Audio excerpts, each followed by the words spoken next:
Okay, so now we're going to work on a dominant position from mount.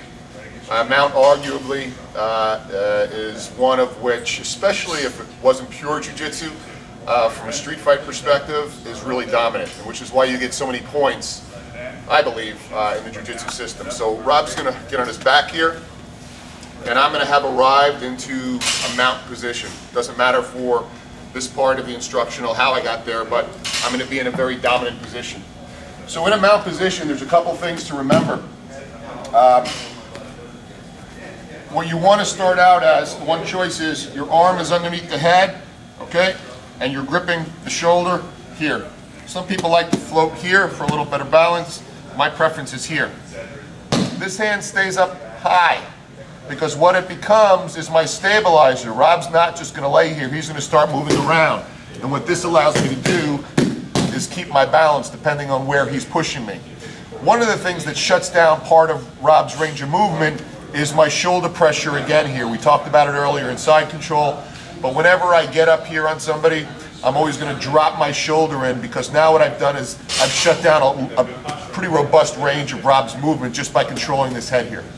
Okay? So grip, float hand, and you can always switch. Keep in mind, if he's moving out dynamically and you feel like he's getting away to this side, look, just switch. Now I've got him even in a worse position here. I've had his head locked to one side now with my chest. Another area that you'll start to see occur is when you're here, people will start to bridge and try and get you off. Okay? When he bridges like this, he's floating my hips, which is not good for me.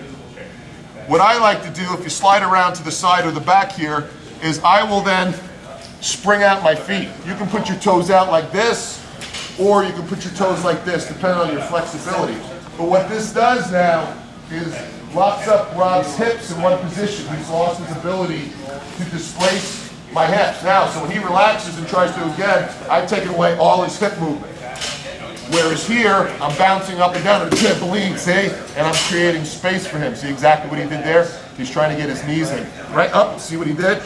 So now, if I put in my springs, he goes up, boom, I load right away. He no longer has displacement. I have him locked in. Another thing you can do from here is a grapevine. I'm here, watch my feet. I go underneath, flare out my feet, and I put my legs locked out. And also what I do, give me your ABCs again, Rob. ABC. I drive my hips into the mat. Let's hear that one more time. ABC. So that's a very effective movement, as you can see. One other thing about mount. We'll just cover this. When you're in this mount position and start your control, always remember, keep these legs tight against him. Just good pressure. Knees and feet tight against him. All right? It'll restrict his movement to rotate. When you start to attack from mount, you want to, for the most part, always transition to a high mount. Right now, I'm in a normal mount or a low mount. High mount, what I want to do is I want to start walking my knees up, keeping my pressure here, and this is now allowing me to start to isolate either a neck or an arm. See how it starts to float his arms up? If he was just to react normally, it's starting to get the arms where I want them and I can attack them. So this is a high mount.